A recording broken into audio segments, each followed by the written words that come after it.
श्री स्वामी समर्थ. कसे आहात सगळे? छानच असाल अशी मी अपेक्षा करते. तुम्हाला व तुमच्या गोड परिवारास आजचा दिवस आनंदात जाओ ही स्वामींच्या चरणी प्रार्थना करते. मित्रांनो, रोजच्या प्रमाणे ही आजचा विषय ही खूप महत्त्वाचा आणि खास आहे.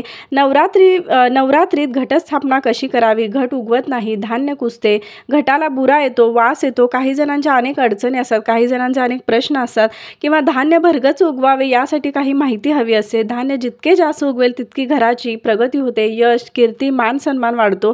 शिवाय घटस्थापनेचा मुहूर्त कधी आहे याबद्दल मी तुम्हाला संपूर्ण माहिती सांगणार आहे. त्यामुळे व्हिडिओ नक्की शेवटपर्यंत पहा आणि तुम्ही जर माझ्या चॅनेलवर नवीन असाल तर प्लीज मला सबस्क्राईब करायला विसरू नका. मित्रांनो, मैत्रिणींनो, शारदीय नवरात्रोत्सव अश्विन महिन्यात 3 ऑक्टोबर गुरुवारी घटस्थापना केली जाणार आहे. नवरात्रीच्या 9 दिवसात देवीच्या 9 रूपांची पूजा केली जाते. कलशस्थापना म्हणजे घटस्थापना देखील नवरात्रीच्या काळात विशेष महत्त्व आहे. नवरात्रीच्या पहिल्या दिवशी घटस्थापना केली जाते. हा एक विशेष महत्त्व आहे. ते योग्य मुहूर्तावर स्थापित करणे महत्त्वाचे आहे. मित्रांनो, अश्विन शुद्ध प्रतिपदेपासून नवरात्र सुरू होत असते. अशा या नवरात्रीमध्ये नंदादीप लावला जातो, घटस्थापना केली जाते, कुंकुमार्चन केली जाते, देवीच्या बऱ्याच सेवा केल्या जातात. घटस्थापना करण्यासाठी प्रथम तेलाचा किंवा तुपाचा दिवा लावावा, दिव्याची पूजा करून घ्यावी आणि मग घटस्थापनेला सुरुवात करावी.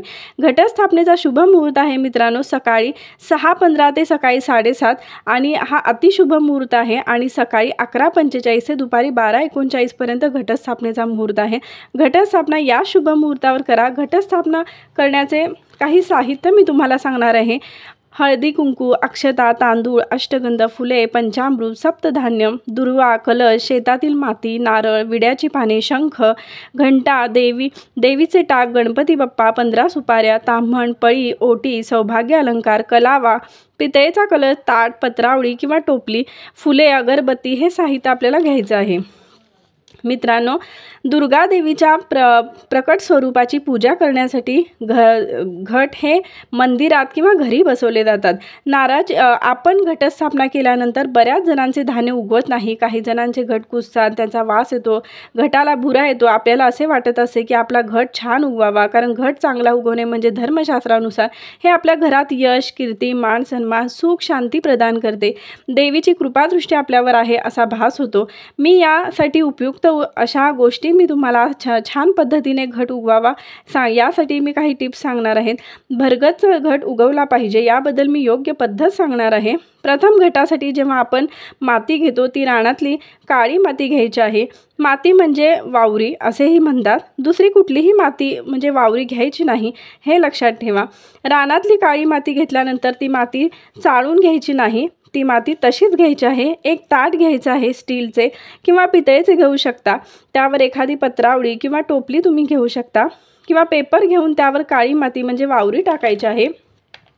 माती एक अर्धा बोट येईल असा मातीचा थर आपण लावायचा आहे, कारण धान्य टाकल्यानंतर आपल्याला वरून थोडी थोडी माती टाकायची आहे हे लक्षात ठेवा. त्यानंतर आपण घटस्थापना करताना 3, 5, 7, 9, 11 असे धान्य घेतो, पण ते धान्य मऊ पोकळ असे घेऊ नये याची काळजी घ्या.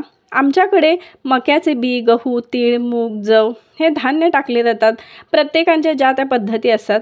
हे धान्य एकत्र करून मातीवर हळूहळू टाकायचं आहे. तुम्ही असेही करू शकता. हे धान्य थोडे 5-6 तासांसाठी भिजवून मातीत घातले तरीही चालेल. धान्य पटकन उगवतात. तुम्ही असेही करू शकता, कारण कोणतेही धान्य जर तुम्ही डायरेक्ट टाकण्यापेक्षा म्हणजे काही जण टाकूही शकतात, पण त्याआधी जर एखादी जर तुम्हाला टिप्स सांगायची म्हणले तर ते धान्य जे आपल्याला घटात टाकायचं आहे ते धान्य एक 5-6 तास आधी आपण भिजू घालायचं आहे. नंतर ते धान्य आपण मातीत घालायचं आहे, तर त्यामुळे घट छान उगवतो. तर घट काही जण पत्रावळीत म्हणजे घालतात, टोपलीत घालतात, ज्या त्या परंपरेप्रमाणे तुम्ही करू शकता.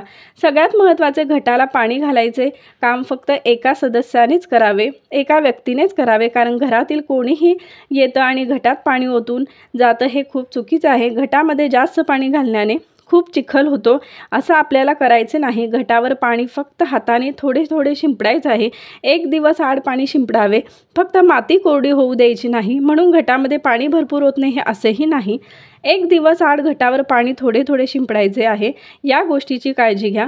खूप महत्त्वाची गोष्ट आहे मित्रांनो. घटात जास्त पाणी झाले तर घट कुजतो, त्यांचा वास येऊ शकतो आणि असे झाले तर काही गोष्टी तुमच्या मनाला लागतात. कळत नकळत झालेल्या चुकीतून आपल्याला त्याचा परिणाम भोगावा लागतो. काही जणांना असे वाटते की आमचे घट उगवतच नाही. कितीही प्रयत्न केले तरी तुम्ही जेव्हा घटात धान्य टाकताना ते धान्य पसरवण्यापेक्षा त्या मातीत पेरायचं आहे.